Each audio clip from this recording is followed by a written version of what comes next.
Do Saturday Night Live aos blockbusters de Hollywood, Chevy Chase construiu um império cômico que definiu uma era, mas por trás do riso, escondia-se a fama de ser uma das mais difíceis personalidades do meio. Seu humor cáustico e comportamento nos bastidores criaram um rastro de pontes queimadas que abrange décadas da história do entretenimento. Aqui estão os 10 atores que mais odiavam Chevy Chase. Bill Murray.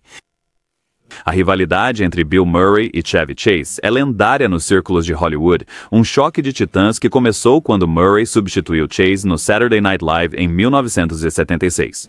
A transição criou uma tensão natural, com Murray entrando na enorme sombra deixada pela primeira estrela revelação do SNL. A saída abrupta de Chase deixou o elenco abandonado enquanto ele buscava o estrelato no cinema, um pecado capital na unida comunidade da comédia. A animosidade deles explodiu em um confronto físico minutos antes de Chase apresentar o SNL em 1978. De acordo com vários membros do elenco que presenciaram o ocorrido, Murray abordou Chase nos bastidores e logo começou a provocá-lo sobre seu casamento fracassado e a queda de sua carreira no cinema. Chase, segundo relatos, revidou com ataques sobre a aparência de Murray e suas atuações irregulares no programa.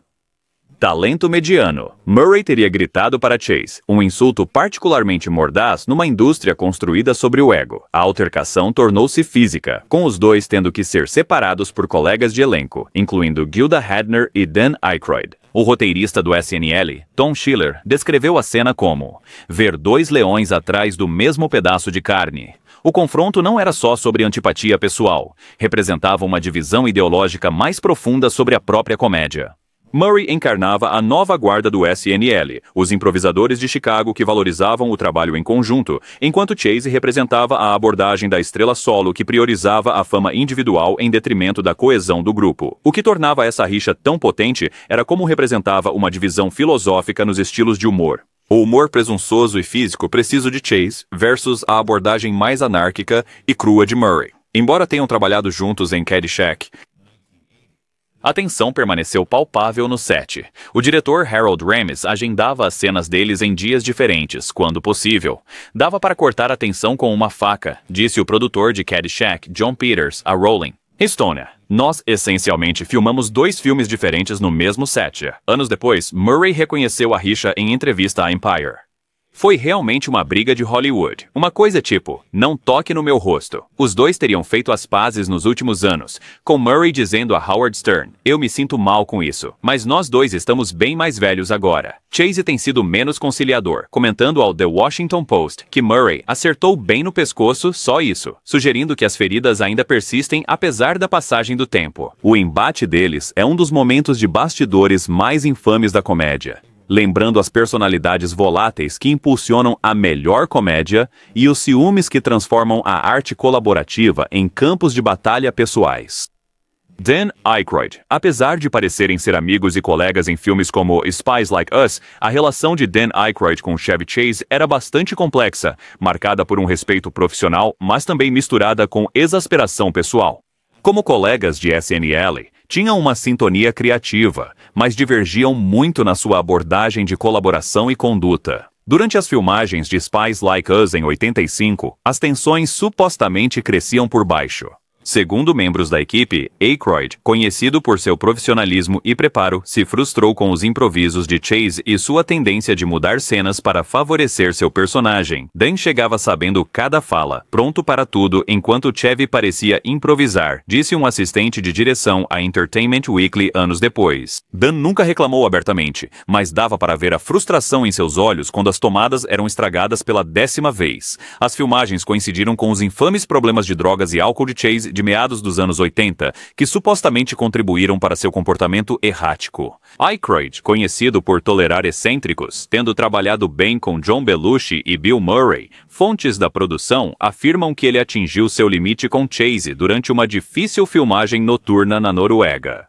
Após Chase errar repetidamente as deixas e exigir mudanças no roteiro de última hora, Aykroyd teria abandonado o set por 2 horas, o único incidente desse tipo em sua reputação profissional impecável. O ponto de ruptura terá sido numa coletiva de imprensa, quando Chase interrompeu Aykroyd várias vezes nas entrevistas, desviando o foco para os seus feitos. Numa aparição televisiva, Chase cortou Aykroyd a meio da frase 3 vezes, levando a um espanto a "And stop Rake Matricier". Dizia muito. Embora mais contido que outros nesta lista, o silêncio diplomático de Aykroyd dizia muito. Em sua memória de 2002, Aykroyd ofereceu uma avaliação ponderada. Chevy tinha seu processo, e às vezes esse processo podia ser desafiador para aqueles ao seu redor. O que funcionava tão brilhantemente na tela, muitas vezes tinha um custo por trás das câmeras. De acordo com o roteirista do SNL, Tom Davis, os dois mantinham uma cortesia profissional que mascarava problemas mais profundos. Dan é um cavalheiro que não lava roupa suja em público, explicou Davis, mas ele deixou claro para aqueles de nós que o conheciam bem que trabalhar com Chevy era algo que ele não se apressaria em repetir.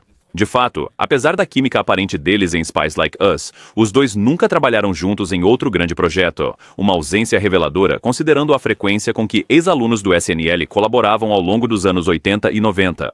Embora nunca tenha chegado ao nível de outras brigas de Chase, a relação manteve-se profissional em vez de amigável. A química cômica deles na tela mascarava uma dinâmica de bastidores, onde Aykroyd, segundo relatos, mantinha as interações estritamente comerciais, um testemunho do seu profissionalismo e talvez a mais forte indicação dos seus verdadeiros sentimentos sobre o ex-colega. Jane Curtin. Como uma das Not Ready for Primetime Players originais do SNL, ao lado de Chase, Jane Curtin vivenciou o ego e a arrogância que definiriam a reputação dele.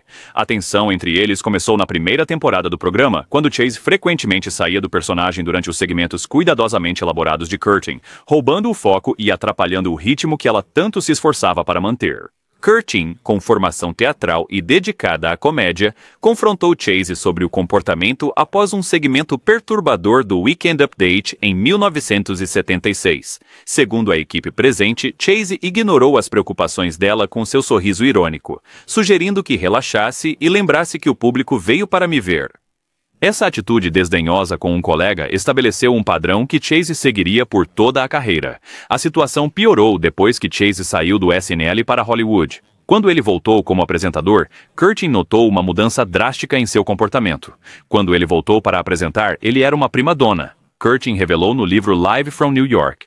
Ele foi rude com os membros do elenco, e era terrível estar perto dele. Ela descreveu como Chase criticava o trabalho dos roteiristas e exigia tratamento especial, criando uma atmosfera tóxica durante a semana de produção. Durante sua passagem como apresentador em 1978, Chase supostamente menosprezou um esquete coescrito por Curtin, chamando-o de humor de dona de casa suburbana na frente de toda a equipe de roteiristas. Curtin, conhecida pelo seu profissionalismo, terá respondido: "Pelo menos eu consigo escrever algo além de Falling Down." A troca destacou a diferença fundamental entre a abordagem de comédia física de Chase e o trabalho de personagem mais sofisticado de Curtin. O que diferenciava o desgosto de Curtin era sua origem na observação direta, em vez de fofocas da indústria.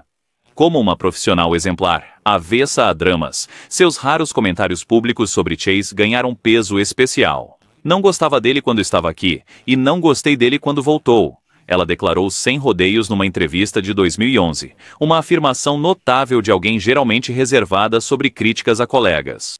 Numa discussão de mesa redonda de 2018 sobre os primeiros dias do SNL, Curtin explicou: "A diferença entre Chevy e alguém como Dan Aykroyd ou Gilda era que eles entendiam o trabalho em conjunto. Chevy nunca fez. Ele nos via como seu elenco de apoio, não seus iguais." Esse mal-entendido fundamental da comédia colaborativa criou rachaduras que nunca cicatrizaram. As consequências duraram décadas, com Curtin notavelmente ausente de reuniões onde Chase era destaque. Quando ela comparece a retrospectivas do SNL, fontes internas notam que são cuidadosamente agendadas para mantê-los separados. Sua postura firme contra o comportamento dele a estabeleceu como uma das primeiras a denunciar a conduta problemática que mais tarde se tornaria sua marca, uma heroína feminista antes que o termo ganhasse força em Hollywood, Gilda Radner. A relação entre Gilda Radner e Chevy Chase representa uma das entradas mais comoventes desta lista, uma amizade que azedou em decepção e desilusão.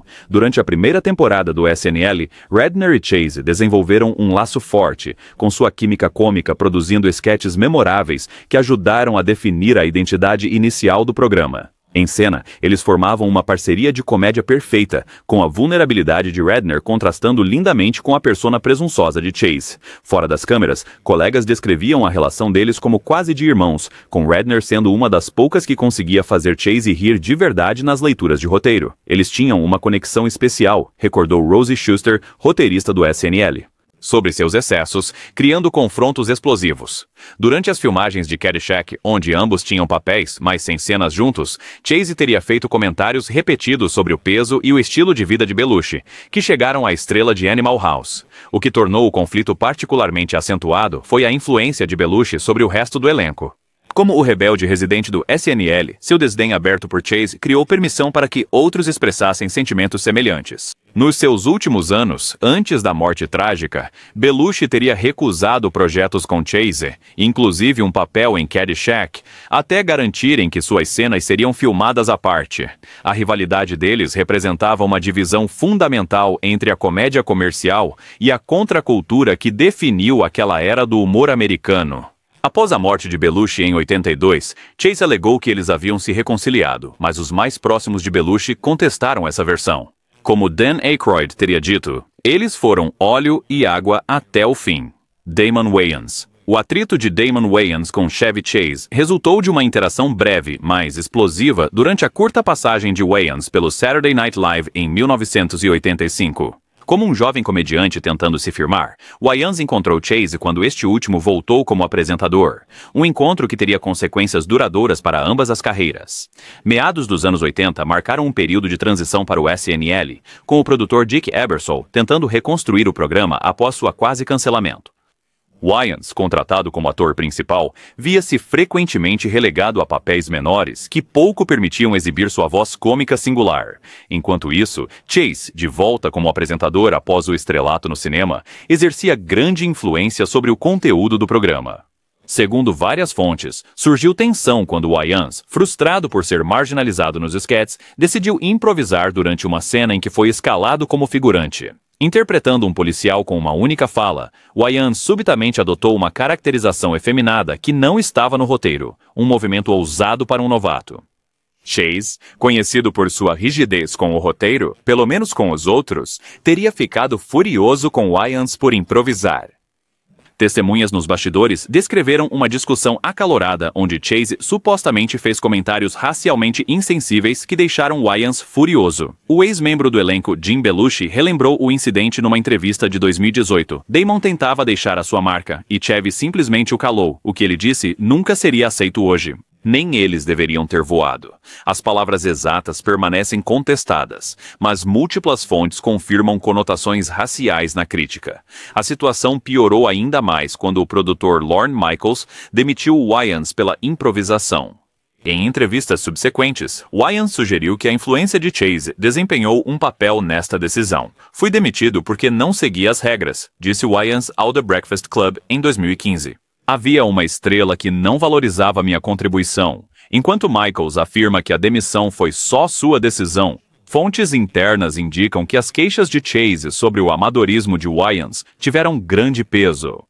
O incidente foi transformador para Wayans, que canalizou sua frustração para criar In Living Color com seu irmão Keenen, um programa de esquetes inovador que dava destaque a vozes cômicas negras e desafiou diretamente a abordagem do SNL à diversidade. O sucesso do programa representou uma poderosa repreensão, tanto a Chase quanto ao establishment do SNL, que havia marginalizado seus talentos. As consequências deste incidente viraram lenda do SNL, com Wayans usando-o como combustível para seu sucesso posterior em In Living Color, um programa que desafiou diretamente a abordagem do SNL à diversidade.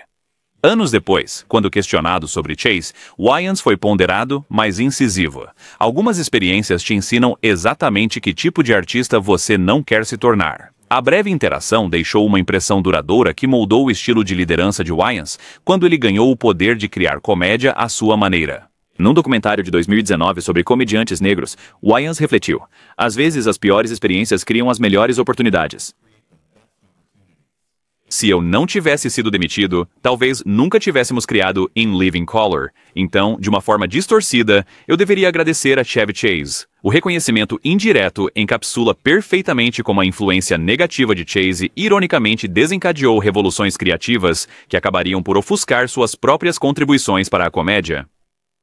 Richard Dreyfuss. O confronto entre Richard Dreyfuss e Chevy Chase durante a produção de Nothing But Trouble de 1991 representa um dos conflitos mais explosivos de Hollywood nos bastidores. O vencedor do Oscar, Dreyfuss, encontrou-se oposto a Chase nesta comédia malfadada, criando uma tempestade perfeita de personalidades fortes presas numa produção problemática.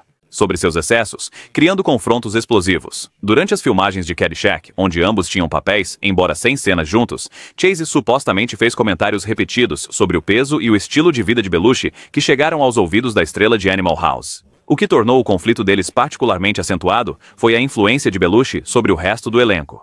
Como o rebelde residente do SNL, seu desdém aberto por Chase criou permissão para que outros expressassem sentimentos semelhantes. Nos seus últimos anos, antes da morte trágica, Belushi teria recusado projetos com Chase, inclusive um papel em Caddyshack, até garantirem que suas cenas seriam filmadas à parte.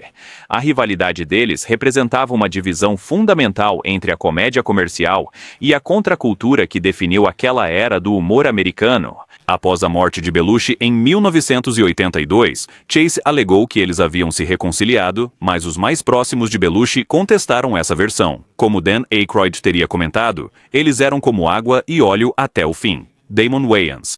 A colisão de Damon Wayans com Chevy Chase surgiu de uma breve e explosiva interação durante a curta passagem de Wayans pelo Saturday Night Live em 85. Como um jovem comediante tentando se estabelecer, Wayans encontrou Chase quando este último retornou como apresentador, um encontro que teria consequências duradouras para ambas as carreiras. Meados dos anos 80 marcaram um período de transição para o SNL, com o produtor Dick Ebersol tentando reconstruir o programa após ter sido quase cancelado. Wayans, contratado como ator principal, viu-se frequentemente deixado de lado em papéis menores que ofereciam pouca oportunidade para mostrar sua voz cômica única. Enquanto isso, Chase, retornando como apresentador após alcançar o estrelato no cinema, exercia considerável influência sobre o conteúdo do programa.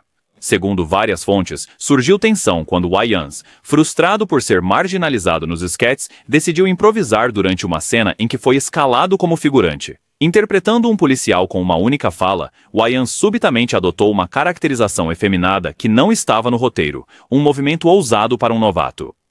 Chase, conhecido por sua rigidez com o roteiro, pelo menos com os outros, teria ficado furioso com Wayans por improvisar. Testemunhas nos bastidores descreveram uma discussão acalorada onde Chase supostamente fez comentários racialmente insensíveis que deixaram Wayans furioso. O ex-membro do elenco Jim Belushi relembrou o incidente numa entrevista de 2018. Damon tentava deixar a sua marca e Chevy simplesmente o calou. O que ele disse nunca seria aceito hoje. Nem eles deveriam ter voado. As palavras exatas permanecem contestadas, mas múltiplas fontes confirmam conotações raciais na crítica. A situação piorou ainda mais quando o produtor Lorne Michaels demitiu Wayans pela improvisação. Em entrevistas subsequentes, Wayans sugeriu que a influência de Chase desempenhou um papel nesta decisão. "Fui demitido porque não segui as regras", disse Wayans ao The Breakfast Club em 2015. Havia uma estrela que não valorizava minha contribuição. Enquanto Michaels afirma que a demissão foi só sua decisão, fontes internas indicam que as queixas de Chase sobre o amadorismo de Wayans tiveram grande peso. O incidente foi transformador para Wayans, que canalizou sua frustração para criar In Living Color com seu irmão Keenen, um programa de sketches inovador que dava destaque a vozes cômicas negras e desafiou diretamente a abordagem do SNL à diversidade. O sucesso do programa representou uma poderosa repreensão tanto a Chase quanto ao establishment do SNL, que havia marginalizado seus talentos. O impacto deste incidente virou lenda no SNL, com Wayans o usando como motor para seu sucesso posterior em In Living Color, um programa que desafiou diretamente a abordagem do SNL à diversidade. Anos depois, quando questionado sobre Chase, Wayans foi ponderado, mas incisivo. Algumas experiências te ensinam exatamente o tipo de artista que você não quer se tornar. A breve interação deixou uma impressão duradoura que moldou o estilo de liderança de Wayans quando ele ganhou o poder de moldar a comédia à sua maneira. Num documentário de 2019 sobre comediantes negros, Wayans refletiu: "Às vezes, as piores experiências criam as melhores oportunidades. Se eu não tivesse sido demitido, talvez nunca tivéssemos criado In Living Color. Então, de uma forma distorcida, eu deveria agradecer a Chevy Chase." O reconhecimento indireto encapsula perfeitamente como a influência negativa de Chase ironicamente desencadeou revoluções criativas, que acabariam por ofuscar suas próprias contribuições para a comédia. Richard Dreyfuss. O confronto entre Richard Dreyfuss e Chevy Chase durante as filmagens de Nothing But Trouble, de 1991, representa um dos conflitos mais explosivos de Hollywood nos bastidores. O vencedor do Oscar, Dreyfuss, viu-se oposto a Chase nesta comédia malfadada, criando uma tempestade perfeita de personalidades fortes presas numa produção problemática. Dirigido por Dan Aykroyd, já enfrentava inúmeros desafios, um roteiro complicado, um orçamento crescente e preocupações do estúdio com o conceito bizarro. Colocar duas estrelas consagradas com abordagens drasticamente diferentes à atuação neste ambiente de panela de pressão revelou-se desastroso. Dreyfuss, que vinha de papéis dramáticos aclamados pela crítica em filmes como Tin Man e Always, abordou o material com sua intensidade característica, enquanto Chase apostava em sua persona cômica já conhecida. A tensão surgiu quase imediatamente, segundo membros da equipe. Dreyfuss, conhecido por sua preparação intensa e abordagem dramática, teria achado o estilo improvisado de Chase perturbador e pouco profissional. Richard chegava tendo estudado o roteiro meticulosamente e Chevy basicamente jogava tudo pela janela, disse um diretor assistente ao The Hollywood Reporter anos depois. Dava para ver a pressão arterial de Richard subindo a cada tomada. Um ponto de discórdia em particular era a tendência de Chase de sair do personagem e rir durante os momentos mais sérios de Dreyfuss, um comportamento que Dreyfuss interpretou como sabotagem deliberada. O maquiador Monty Westmore recordou mais tarde ter de retocar a maquiagem de Dreyfuss várias vezes, porque ele ficava vermelho de raiva após as cenas com Chase. O ponto de ruptura foi durante uma cena particularmente difícil, quando Chase supostamente sabotava deliberadamente as tomadas com improvisações que minavam a atuação de Dreyfuss. Segundo várias fontes no set, Dreyfuss finalmente explodiu. Você está tentando sabotar este filme ou você é apenas um idiota por natureza? O set ficou em silêncio enquanto os dois atores eram separados pelos membros da equipe. O diretor Aykroyd, dividido entre seu colega do SNL e sua estrela vencedora do Oscar, lutou para manter a paz. A assistente de produção Linda Fields descreveu o ambiente. Dan tentava mediar, mas Chevy e Richard tinham visões tão fundamentalmente diferentes sobre como abordar o material que a reconciliação era impossível. Basicamente, filmávamos as cenas deles separadamente sempre que possível. Nos anos seguintes, Dreyfuss não poupou palavras sobre a experiência. Numa entrevista de 2009, ele chamou-a de a experiência mais dolorosa da minha vida e referiu-se a Chase como a pessoa mais desonesta que já conheci na minha vida. Quando lhe pediram para elaborar, Dreyfuss explicou: há uma diferença entre atores difíceis porque buscam a excelência e aqueles que são difíceis porque são valentões inseguros. Adivinhe em qual categoria o Chevy se enquadra. O filme foi um fracasso de crítica e também comercial, mas a rivalidade continuou e os dois atores nunca mais trabalharam juntos. Quando questionado sobre Chevy Chase numa retrospectiva de 2017 sobre sua carreira, Dreyfuss simplesmente declarou: trabalhei com alguns talentos extraordinários ao longo da minha carreira. Cynthia da Dean. Ele não era um deles. O embate deles exemplifica como divergências criativas, aliadas a personalidades fortes, podem gerar inimizades duradouras em Hollywood e descarrilar projetos promissores. As rivalidades em Hollywood seguem padrões, choques de ego, diferenças criativas e lutas por poder. Mas alguns conflitos são mais profundos, afetando produções inteiras e remodelando carreiras. À medida que avançamos para anos mais recentes, o padrão de alienação de Chase continuou numa nova geração de artistas. Joel McHale. A tensão entre Joel McHale e Chevy Chase durante o tempo deles em Community da NBC representa um dos conflitos mais recentes e bem documentados de Chase. Como colegas de elenco na série de comédia cult, a relação deles se deteriorou nas 4 primeiras temporadas do programa, de formas que se tornaram públicas e afetaram toda a produção. McHale, como protagonista e produtor executivo em temporadas posteriores, viu-se na desconfortável posição de mediar entre um Chase cada vez mais difícil e a equipe criativa de Dan Harmon. O conflito surgiu no contexto de um programa que era aclamado pela crítica, mas constantemente à beira do cancelamento, adicionando pressão a um ambiente de produção já estressante. Os problemas começaram sutilmente, com McHale, protagonista e produtor executivo da série, cada vez mais forçado a mediar entre Chase e a equipe criativa. Segundo membros do elenco, Chase reclamava frequentemente do roteiro, do cronograma de filmagem e dos momentos mais ofensivos de seu personagem, Pierce Hawthorne. McHale, fiel à visão da série, frequentemente defendia as escolhas de Dan Harmon contra as objeções de Chase. A atriz Yvette Nicole Brown revelou ao The New York Times: Joel levou a pior por ser o primeiro na lista de chamadas. Ele tinha que ser o adulto na sala quando Chevy tinha seus momentos. Esses momentos, segundo relatos, incluíam recusar-se a gravar cenas, exigir roteiros reescritos minutos antes da filmagem e abandonar o set quando insatisfeito, comportamento que impactava diretamente a própria agenda de apresentações de McHale.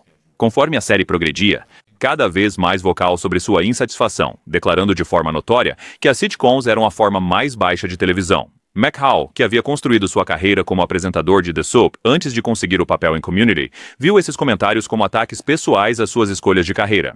Durante as filmagens de um tenso episódio da terceira temporada, Chase teria dito a McHale: "Eu fazia filmes quando você ainda apresentava aquele programa de clipes lixo." Segundo testemunhas, McHale respondeu com seu humor seco característico: "Sim, mas eram bons filmes?" A situação atingiu um ponto de ruptura durante a quarta temporada, quando Chase teria usado insultos raciais ao expressar frustração com o diálogo de seu personagem. McHale, com o elenco, confrontou Chase por seu comportamento. Em seu livro de 2016, Thanks for the Money, McHale abordou a situação com cuidado. Trabalhar com Chevy foi uma lição valiosa de paciência e profissionalismo. Houve dias que testaram a determinação de todos. Nos bastidores, McHale, segundo relatos, foi fundamental para impor limites, incluindo um sistema de 3 avisos para o comportamento de Chase na quarta temporada. O assistente de produção, Alex Spencer, disse ao AV Club: "Joel literalmente ficava na porta às vezes e dizia: 'Não pode sair ainda, não terminamos a cena.'" Ele virou o domador de Chase por padrão. O que distinguia essa rivalidade era a abordagem de McHale, mantendo o profissionalismo e estabelecendo limites. Quando Chase deixou o programa após a quarta temporada, McHale publicamente agiu com dignidade, mas em particular expressou alívio aos colegas. Em entrevistas subsequentes, McHale usou uma linguagem diplomática que os insiders da indústria reconhecem como desdém mal disfarçado. Chevy trouxe desafios únicos ao set que nos ajudaram a todos a crescer como artistas. A experiência em Community consolidou a reputação de Chase como difícil, enquanto elevava a posição de McHale como alguém que conseguia lidar com personalidades desafiadoras e proteger os melhores interesses do programa. Donald Glover. O conflito de Donald Glover com Chevy Chase em Community se destaca por suas dimensões geracionais e raciais. Como o membro mais jovem do elenco principal, Glover representava uma nova abordagem à comédia que contrastava fortemente com o estilo de Chase, uma diferença que Chase, alegadamente, custou a aceitar desde o início da sua colaboração. Quando Community começou a ser filmado em 2009, Glover era ainda um talento promissor, com créditos anteriores como roteirista de 30 Rock e atuações com o grupo de sketches Derrick Comedy. Chase, apesar de sua estrela em declínio, ainda carregava o peso de sua lenda dos anos 70 e 80. Isso criou um desequilíbrio de poder imediato que se manifestou de formas desconfortáveis no set. De acordo com relatos de membros do elenco e da equipe, Chase fez comentários racistas a Glover durante o tempo em que trabalharam juntos. Num perfil da New Yorker de 2018, Glover recordou: "Chevy foi o primeiro a perceber que eu era engraçado. Near Missile, Tagambase, da. Eu me fiz presente dentro dele, e ele imediatamente se sentiu ameaçado." Esse reconhecimento do talento de Glover, combinado com um ressentimento aparente, criou uma dinâmica singularmente desconfortável. Durante as filmagens da segunda temporada, Chase supostamente interrompeu as cenas de Glover várias vezes com conselhos desnecessários sobre comédia física, uma especialidade que Chase considerava ser seu próprio domínio.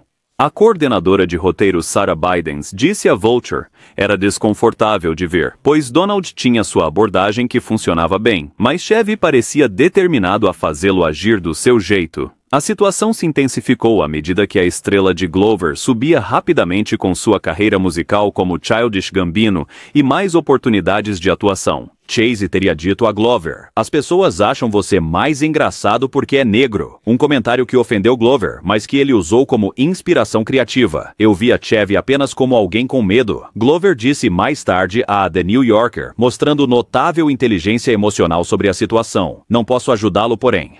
Ele está seguindo seu próprio caminho." O membro do elenco, Danny Pudi, descreveu ter testemunhado um momento de tensão particular. "Donald soube lidar com a situação com tamanha graça. Ele apenas acenou com a cabeça e, em seguida, improvisou uma cena que fez toda a equipe cair na gargalhada. Sont, c'est muito bom." Era como ver a tocha ser passada, quer Chevy quisesse passá-la ou não.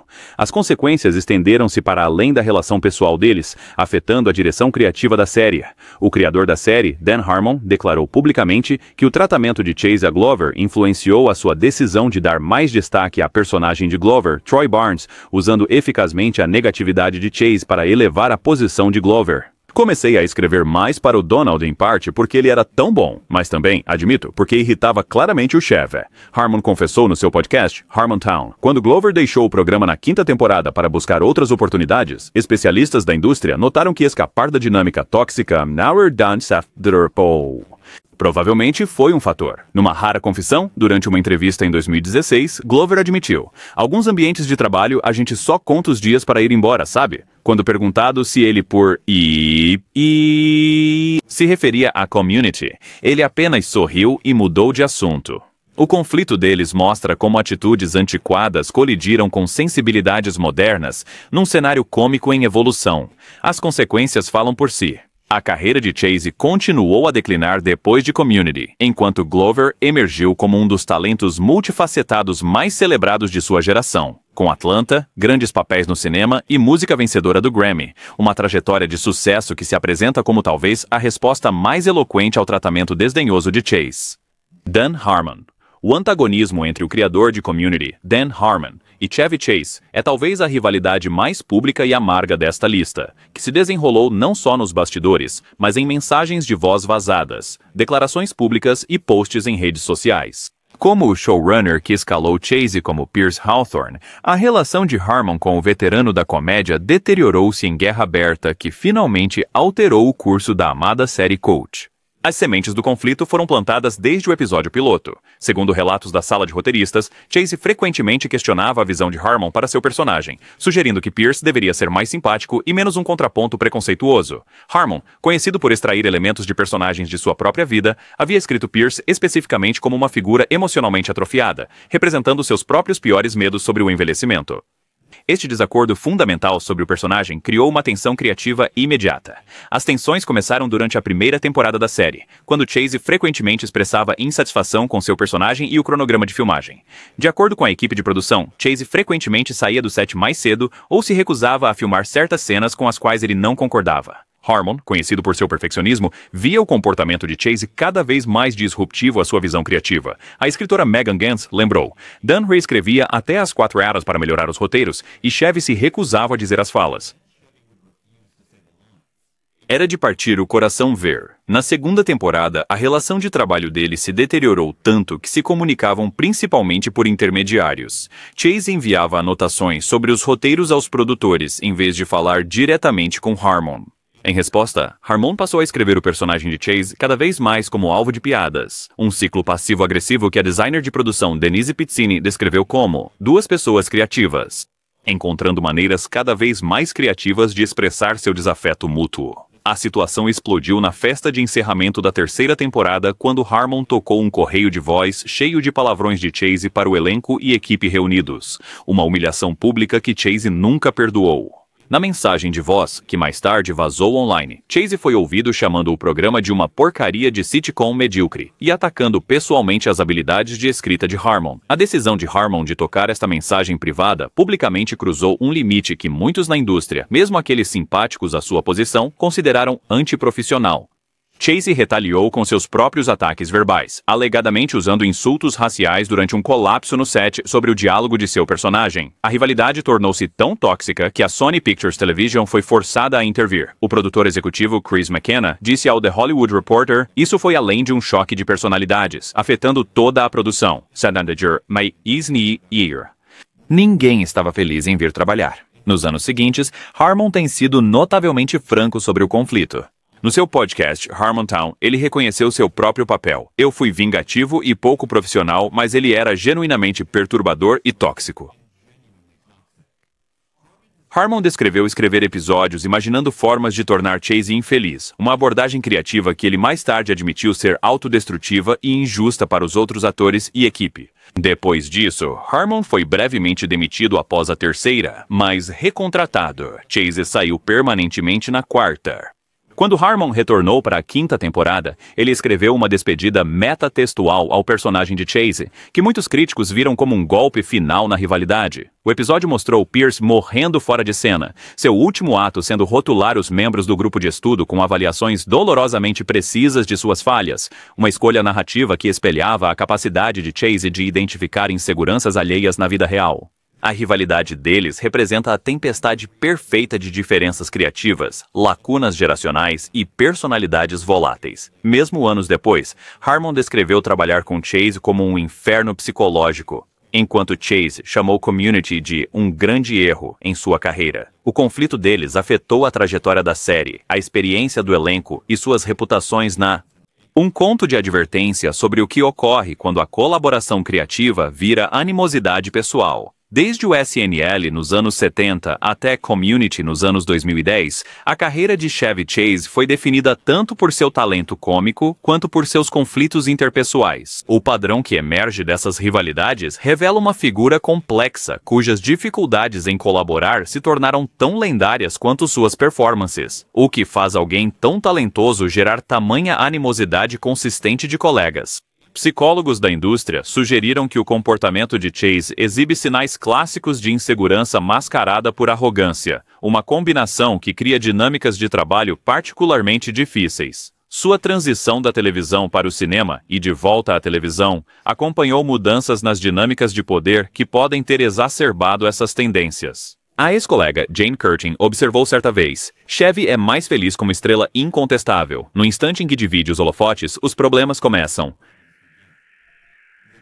O aspecto geracional dos conflitos de Chase é particularmente revelador. As suas primeiras desavenças com colegas do SNL ocorreram durante a transição da comédia dos anos 70, influenciada pelo stand-up, para os anos 80, mais colaborativos e focados no elenco. Quando ele se juntou à Community em 2009, o cenário da comédia tinha se transformado completamente, abraçando a diversidade e a nuance de formas que contrastavam fortemente com o histórico de comédia física de Chase. Cada nova geração de artistas parecia ativar suas defesas com mais intensidade. A percepção de Chase sobre esses padrões continua questionável. Em raros momentos de reflexão, ele admitiu ser difícil, mas geralmente atribui o atrito aos seus altos padrões, e não ao seu comportamento. Numa entrevista de 2018, ele afirmou: "Sou difícil porque me importo com o produto. Sou difícil porque sei o que funciona." Essa perspectiva contrasta fortemente com os relatos consistentes de quem trabalhou com ele, que descrevem um comportamento que minava em vez de elevar as produções. O custo desses conflitos vai além dos relacionamentos pessoais, atingindo o legado criativo de Chase. Enquanto contemporâneos como Bill Murray evoluíram seus estilos de comédia e encontraram novos públicos ao longo das décadas, Chase tem lutado para manter a relevância. Sua recusa ou incapacidade de se adaptar a novas sensibilidades cômicas, evidenciada por conflitos com artistas mais jovens como Donald Glover, limitou suas opções de carreira e diminuiu sua influência na comédia contemporânea. Talvez o aspecto mais revelador das brigas de Chase seja como elas contrastam com sua persona na tela. Os personagens presunçosos e seguros de si que ele interpretava tão eficazmente parecem refletir elementos de sua verdadeira personalidade, mas sem o calor ou as qualidades redentoras que os tornavam, em última análise, cativantes. A lacuna entre o Chevy Chase que o público amava na tela e o homem que seus colegas encontravam por trás das câmeras representa uma das mais fascinantes desconexões de Hollywood. Com Chase a entrar nos seus últimos anos, a questão é se esses padrões definirão seu legado. Será ele lembrado principalmente por criar personagens icônicos em filmes como Caddyshack, Fletch e a série Férias? Ou a sua reputação como o ator mais difícil de Hollywood ofuscará essas conquistas?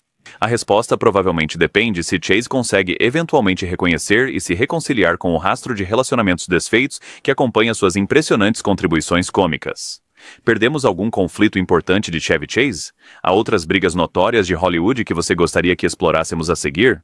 Deixe seu comentário abaixo e não se esqueça de curtir e se inscrever para mais mergulhos profundos nas personalidades mais fascinantes do entretenimento. Até a próxima!